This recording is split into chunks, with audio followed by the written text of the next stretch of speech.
Good evening, ladies and gentlemen, and welcome to another edition of Sir Hunt on X, live from Cincinnati, Ohio, in the United States of America. Hope everyone had themselves a wonderful weekend and a wonderful 24th of March 2025. Actually, a bit windy today here in Cincinnati. I tried to do this outside and set it up, and it didn't turn the way I wanted, so here I am back in the indoors.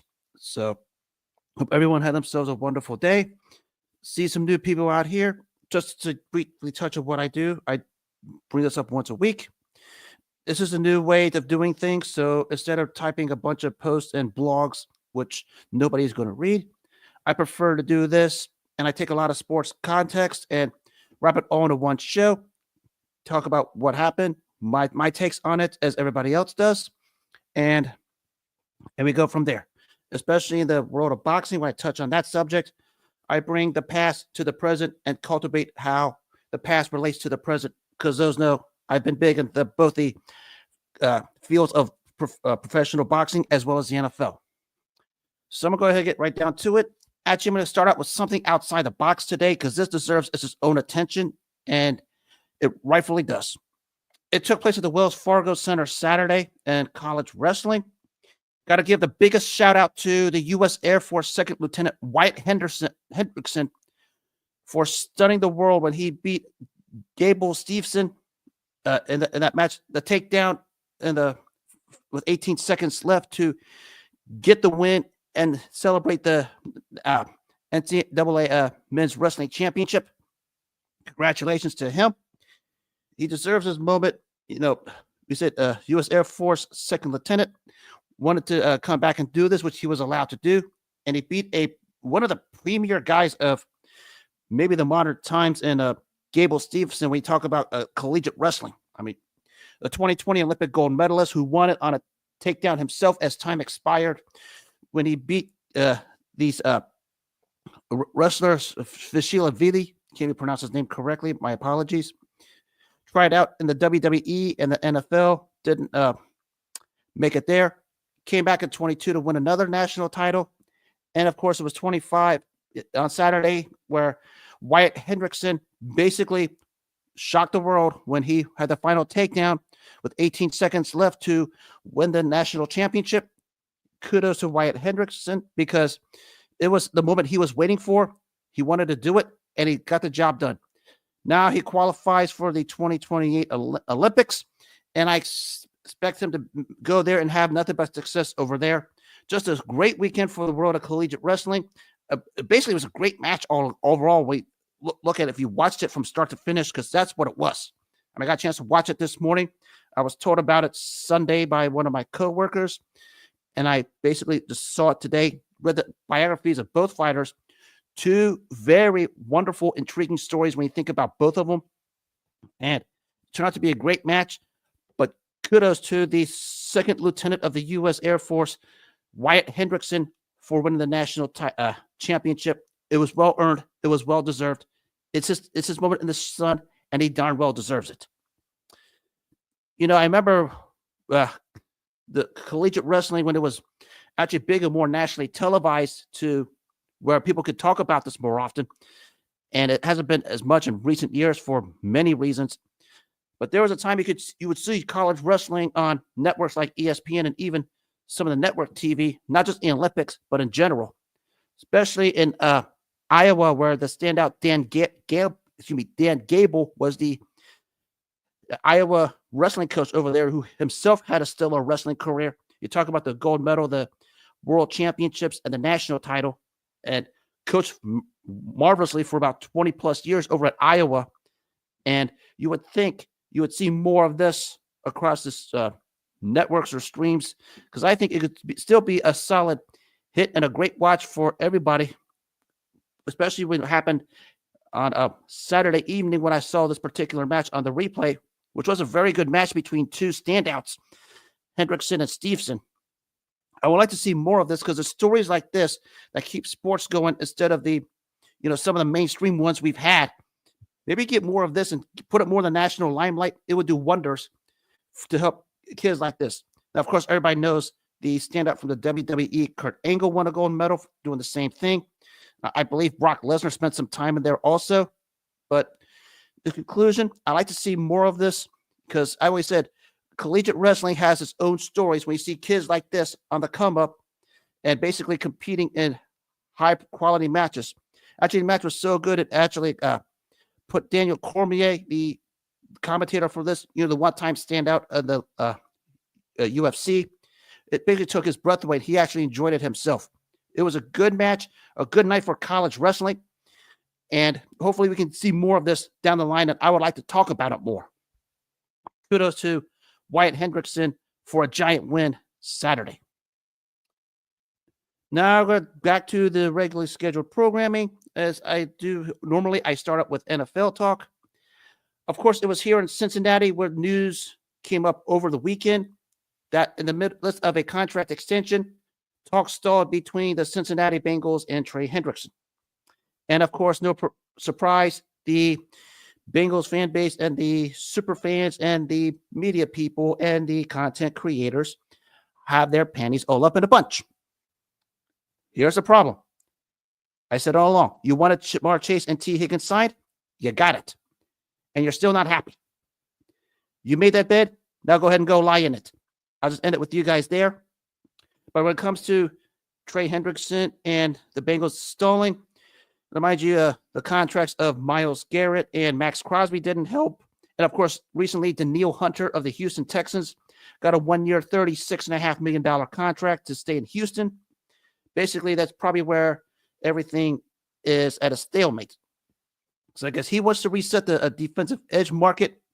Bengals basically can't at this point after having shell out money to their top three guys, Joe Burrow, Jamar Chase, and T. Higgins, from now to the end of the decade, which is going to tally close to $600 million. So this is where we're at. They're talking about, I guess a rumor was, let me back up here. I guess there was a rumor that came out that Trey Hendrickson may hold out. I don't think it'll go that far because look what happened to Le'Veon Bell in Pittsburgh when he held out. So I can't see Trey Hendrickson holding out. He's a pro's pro. I expect him to be on the team this coming season for the Cincinnati Bengals in 2025 as he's still under contract. Whether he's going to be a disgruntled player or one that upholds his contract, I don't know. I think he'll come ready to play. He'll come to make his mark. I expect him to be ready.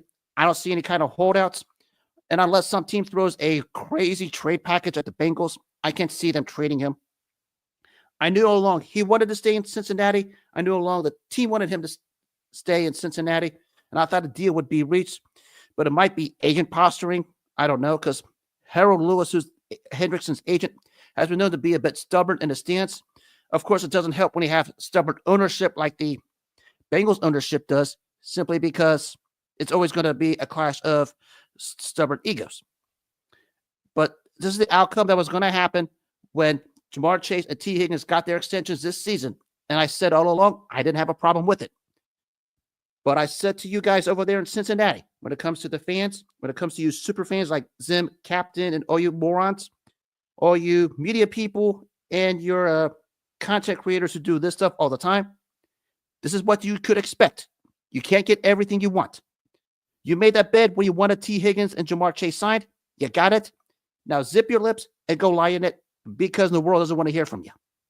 Because right now, you guys are in Super Bowl or bust mode. Because if you're going to pay $600 million to three players, you better generate results. Because if you don't, you guys are going to crash faster than Enron did way back when. And we know what happened with Enron in the business field. Good luck.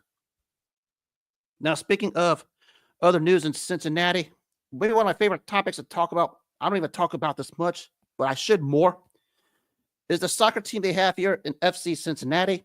Of course, they got the tie with Atlanta. They got the standout Evander from Portland, who was one of their goal strikers, scored 2 goals in the 70th and 75th minutes to basically salvage the tie for FC Cincinnati. Of course, there was the own goal at the end there in the 88th minute, which under some weird circumstances, Nick Hagland played as well as he could, but basically pulled himself out because he's still recovering from his injury. I've always liked talking about this particular team in Cincinnati simply because of the electric atmosphere and the way I'll give them this. The fans there also, they feed off the electricity. because I've said all along when I've covered all kinds of sports, whether it be, NFL, NBA. I've done some soccer and baseball in the past, and of course, my field in boxing and even some MMA and UFC. When it comes to soccer fans, there's an extra electricity that just crackles out from the players to the fans and vice versa at soccer stadiums. And having been to TQL Stadium myself at least a dozen times, I can speak from experience because that's what they do.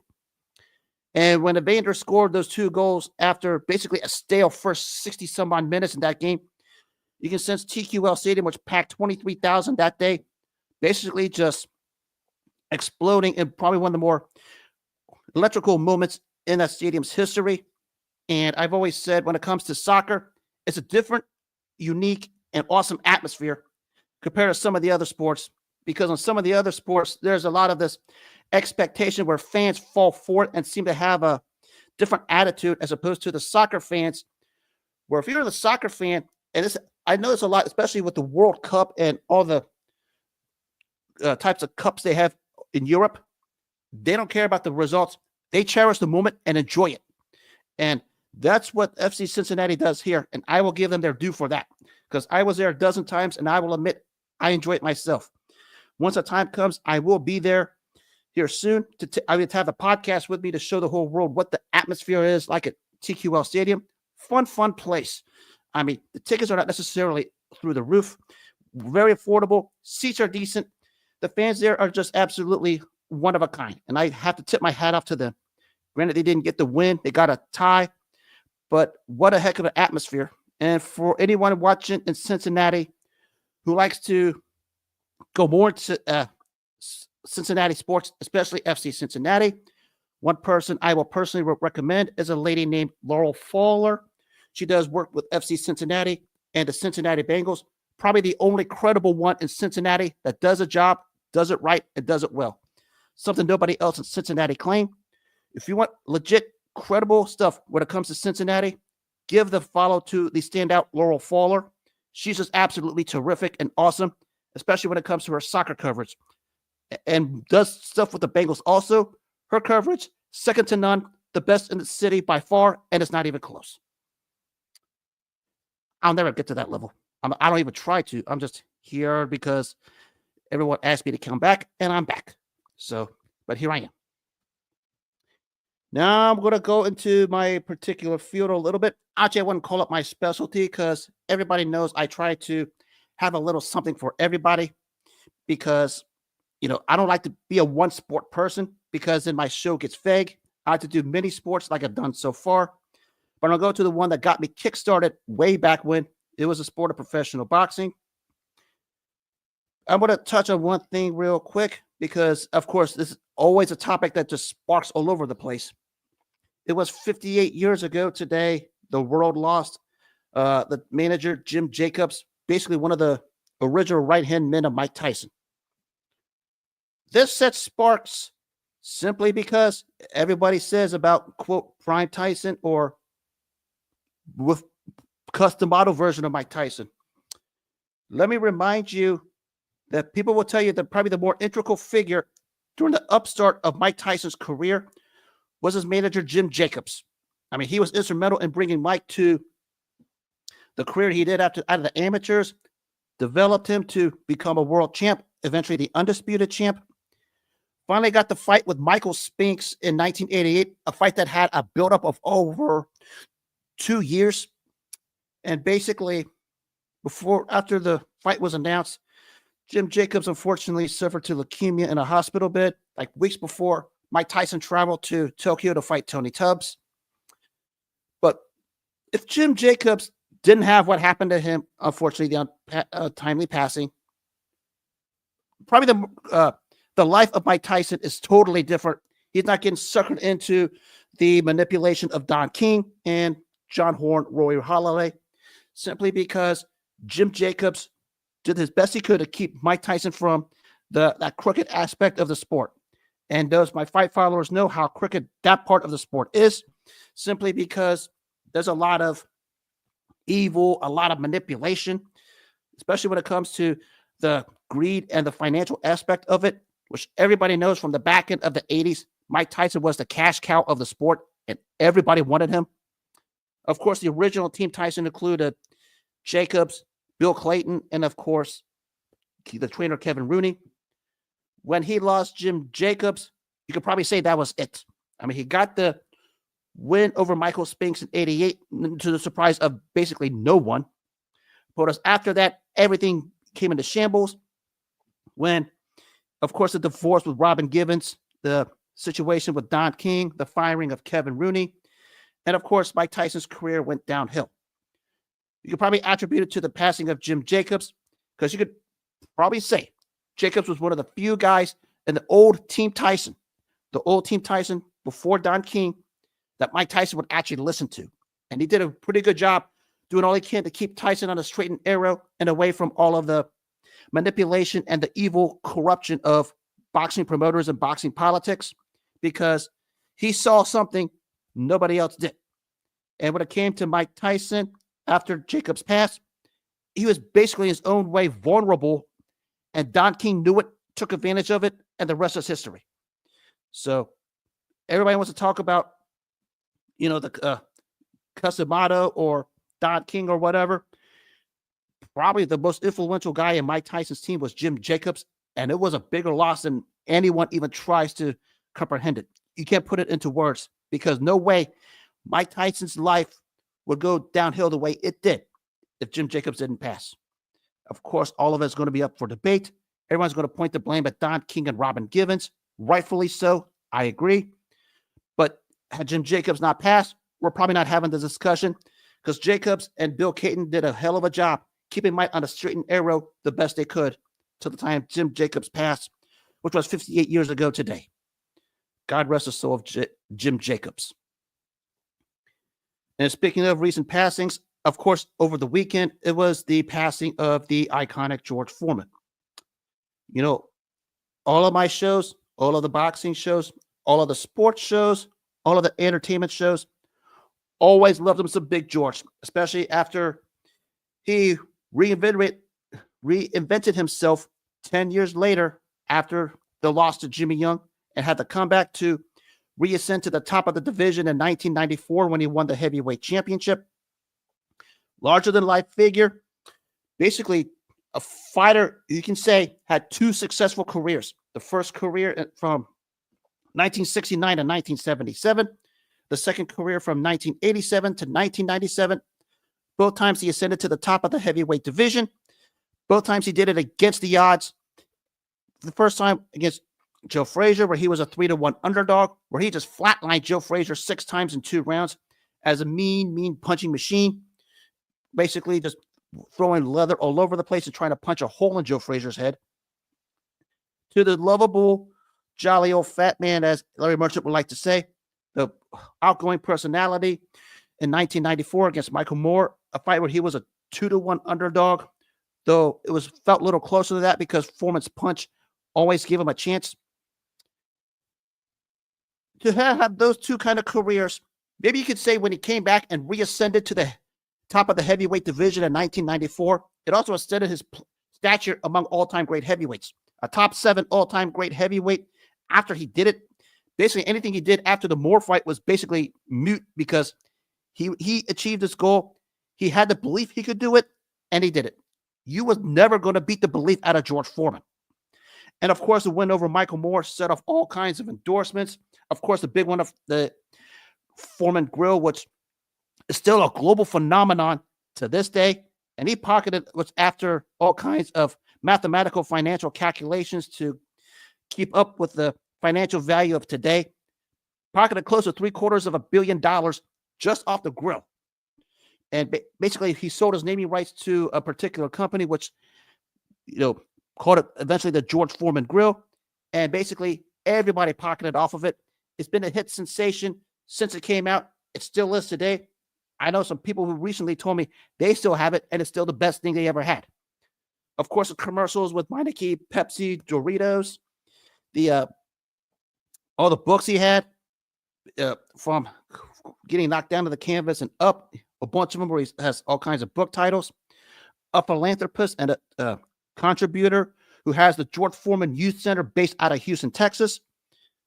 And basically, during that 10 years out from 77 to 87, is a standout preacher and a minister at a church based out of Marshall, Texas, where he learned to learn the importance of how to talk to people, sell himself, and become a different person and a new person, which is what he was from the first incarnation of Foreman to the second incarnation of Foreman. The first incarnation was the mean, give you the eagle look, beat you upside the head the fast you could type, to the lovable, always wanted to love you, always wanted to kindly be gentle with you, lovable fighter that George Foreman was in his second incarnation, and just became a larger-than-life figure in more ways than one, not just in the sport of boxing, but in all walks of life. And it was a sad, sad day when I woke up to the news Saturday morning that the world lost big George Foreman. Not only was it a loss for the boxing community, it was a loss for the world, for a genuine, kind-hearted, good man who reinvented himself, who became a celebrity makeover from the first time to the second time, and against all odds, beat the belief, and had the last laugh in 1994 when he won the heavyweight championship of the world. You was never going to beat that belief out of George Foreman. And basically, when he won the title in 1994, it sealed it. God rest the soul of the great George Foreman.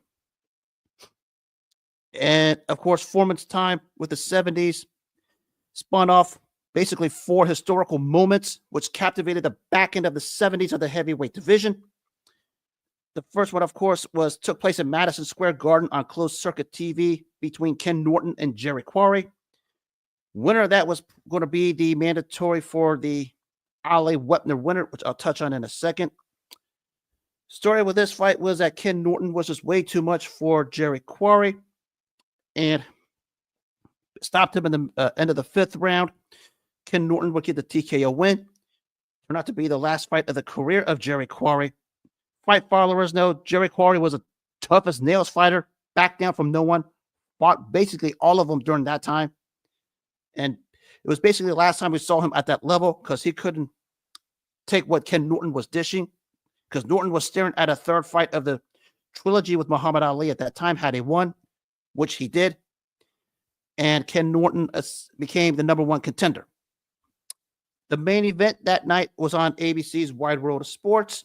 It was Muhammad Ali and Chuck Wepner in it was like a dual location doubleheader.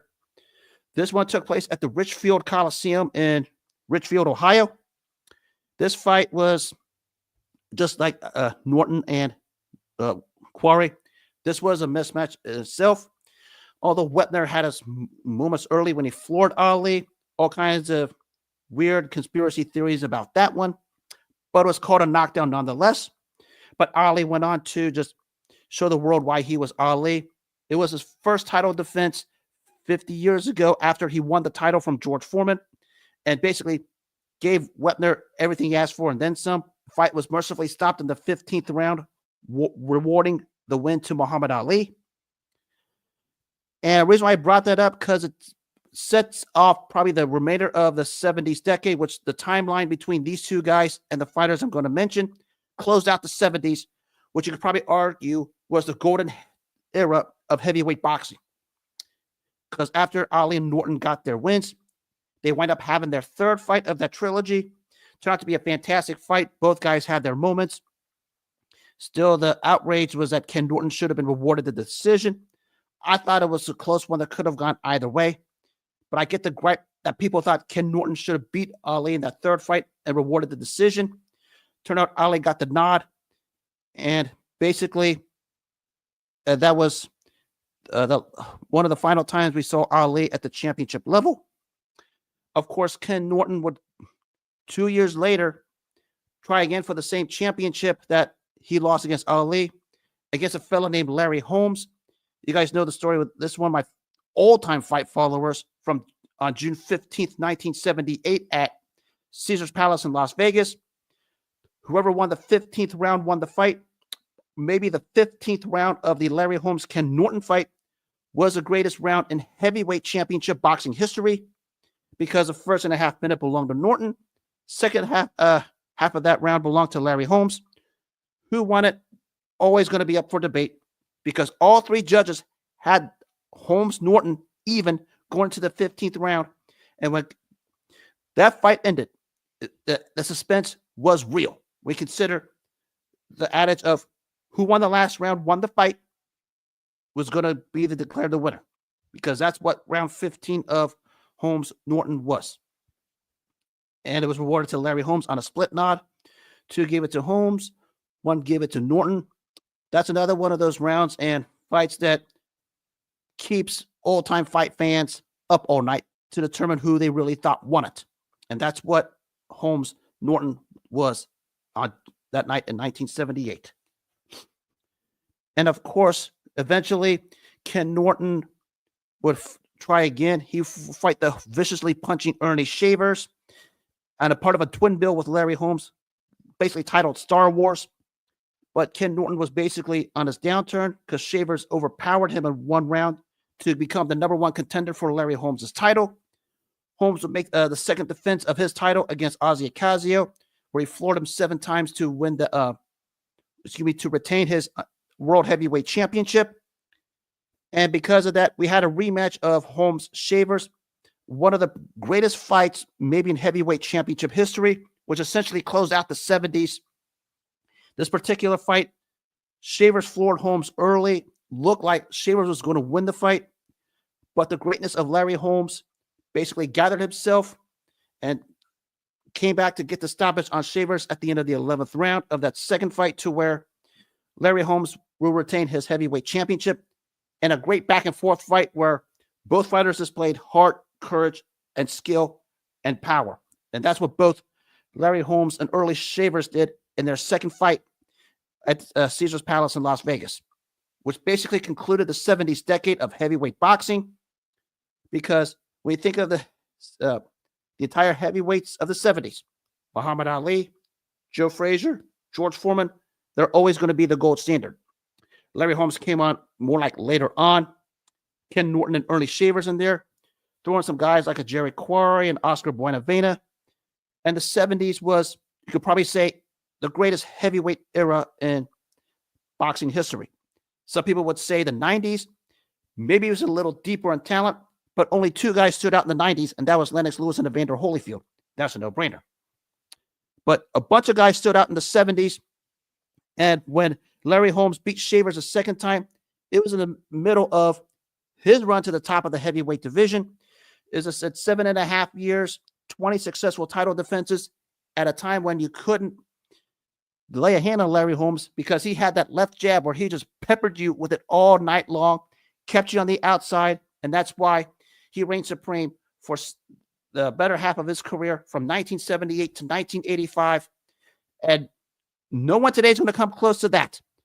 We can exclude Joe Louis's reign of 12 years and 26 successful title defenses.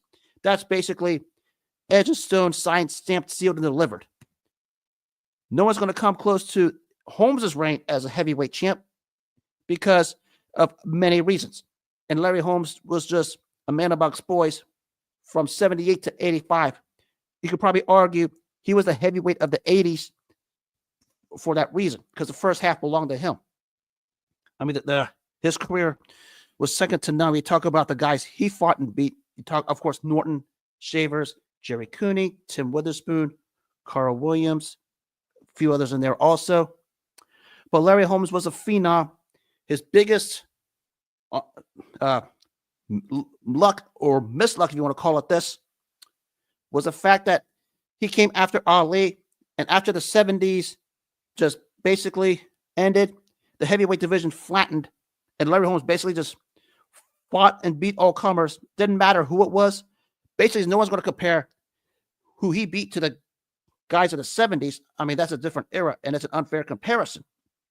But Larry Holmes fought and beat everyone in front of him during his 7.5-year reign as heavyweight champ. Successfully defended the title 20 times, ducked no one. It was simply the man.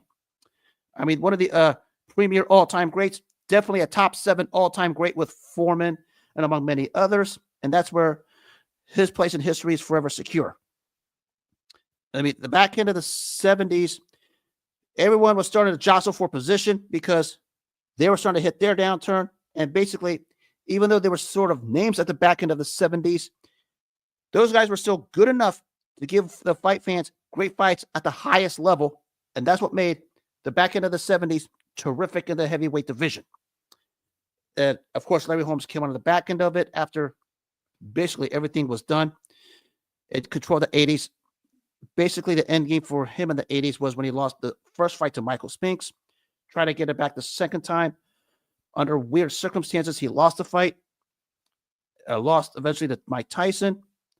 But basically had to turn back the clock movement in 1992 when he basically put a jabbing clinic on Ray Mercer. But Larry Holmes' era will always be from 78 to 85. And he was basically the one that transitioned from the 70s to the 80s when the 70s heavyweights started to hit their downturn and in some cases retired. Or in the case of George Foreman, just take a 10-year vacation because that's what George did. The heavyweight division is never going to see anything like that again. I mean, maybe we get deeper guys, but top guys don't want to fight each other these days like they did in the 70s as heavyweights. I mean, what can you say? I mean, I never had the privilege to live through some of it, which I wish I did, so I could give a better comparison of it. Of course, everyone's going to say the 90s was every bit as good. But as I said, there are only two guys that were consistent throughout the 90s and stood out. They were Lennox Lewis and Evander Holyfield. Other guys in the 90s couldn't reach that potential. I mean, Riddick Bowe had his chances. He blew it. George Foreman ascended to the top of the heavyweight division, but he was 45. What more did you want him to do at that point? Mike Tyson went to jail, got beat by Buster Douglas and Evander Holyfield. You can forget him. Tommy Morrison lived a wild life outside the ring, caught up to him. Ray Mercer, even though he got the win over Morrison, lost to Larry Holmes. Sort of an inconsistent career the rest of the way, but he never made it. So we get this comparison of the 90s versus the 70s. Maybe you could say the 90s was deeper in talent, but outside of Lennox Lewis and Evander Holyfield, nobody stood out and no one got to that point consistently the way Lewis and Holyfield did. Basically, those two closed out the 90s for the Undisputed Heavyweight Championship on two separate occasions. But the 90s couldn't lace the boots of the 70s because the 70s, every heavyweight at the elite level fought each other at least once, some cases twice. In the case of Ollie Frazier and Ollie Norton, 3 times. We haven't had anything like that since. Some trilogies don't even come close. Actually, the only one that remotely comes close was the one in 90, and then back up here, the one in the mid-90s between Riddick Bowe and Evander Holyfield. But that's it. Nothing even comes close to what they did in the 70s, and we're never going to see that again. And I said when George Foreman passed over the weekend, the sweet science as we knew it was probably dead on top of it. Because he was one of the last few of a dying breed of that era and that ilk. And we're not going to see that again in the world of boxing. Boy, I wish we could turn back the hands of time and go back to the 70s, because that was when the heavyweight division was the heavyweight division. I mean, basically, the heavyweight division was up here. Everybody else was down there, especially because Sugar Ray Robinson retired. And before guys like Roberto Duran and Ray Leonard came along, the heavyweight division was still the king of the crop. Now, let me remind all sports people for one thing. There was a time when the heavyweight championship of the world in the heavyweight division in boxing was the glamour prize of them all. More than an NBA title, more than the Super Bowl, more than winning a World Series. Maybe the only thing that you could probably trump that with is winning a gold medal for your Olympic team and representing your country, which, was a different dynamic. But there was a time when winning the heavyweight championship of the world kinged everything in all the sports, individual or team. And that's what it was in the 70s. And when you wore that championship, you wore it as a king athlete of the world. That was why the great Muhammad Ali wanted to get to that apex, and he did in 1974 when he beat George Foreman in Rumble in the Jungle. Now, the heavyweight division has no meaning to it because there's so many belts all over the dang place. So many fake champions like Daniel Dubois, who's a fake champion. So many fake contenders, et cetera, et cetera. But there was a time in the 70s when you wore the heavyweight championship, it meant everything, not just in boxing, but in all professional sports. We're never going to get back to those days. We just need to calm down on that. And I close it on some entertainment news since I like to go outside the box a little bit. Happy 61st. Let me back up. Happy 65th birthday to the standout actress Kelly LeBrock. You know her for the movie Weird Science, among many other things. Standout actress, one of the most naturally beautiful women of her time in the Hollywood industry, especially the famous scene of hers in Weird Science where she's basically wearing a cutoff shirt. Happy 61st birthday to the great Kelly LeBrock. And it was 35 years ago today, as music started to make the change in the 90s. One of the premier songs came out and it debuted high in the Billboard charts. It was Black Velvet by Atlanta Miles. That's one of those songs, if you listen to it 100 times, you don't get tired of it. That was just a terrific song. And shout out to Atlanta Miles for introducing us to that particular hit. High in the billboards when it made its debut. And I mean, it was high. I mean, you don't see a song like that just become a hit sensation every now and then. And when that song came out in 1990, it was top, and it was tops immediately. Shout out to Atlanta Miles. Still a great song, Black Velvet, to this day. Boy, I wish music was more fun today than it was back then. Because back then, it was a thing of beauty. Today, I don't know what the hell I'm listening to. The things you go through in every walk of life. Things change. Life changes. Eras change. Sometimes you want to try to evolve, like I try to do myself. But I can't evolve because what's going on around me and the world. It's just absolutely mind-boggling, if you know what I mean. You think you're stuck in one era, and we try to change. It's like the people try to change so fast ahead of you, you can't keep up. I've had to learn that for 47 years. It's crazy. The more you live, the more you learn. The more you live and you try to evolve, maybe it's not worth trying to evolve, except maybe trying to find ways to adjust accordingly instead of just trying to go all in and get to the times. Because it would force me to go outside of who I am and outside the box if I try to do some of the things people do today, which I won't. What a wonderful life this is. And that'll wrap up this edition of Sirhan on X. If you missed any of this podcast or live stream, you will catch the replays on Apple, Spotify, and iHeart once I get this thing uploaded, because now I've expanded to other platforms and bigger platforms and even more platforms to come. For those who are watching on Facebook, YouTube, Rumble, X, and Twitch, I thank you very much. And I hope everybody out there who is watching and listening have themselves a wonderful rest of the day. I will be back tomorrow. I have a multitude of things going on tomorrow. A couple of NFL shows, the Fighter Series, where I continue my tribute to George Foreman, plus whatever goodies they want to throw my way, I'll gladly analyze it. But until then, have a wonderful rest of the day. Enjoy it. And as always, make self-care your number one priority in life. If you don't take care of yourself first, nothing else matters. But until then, good night, take care, and God bless.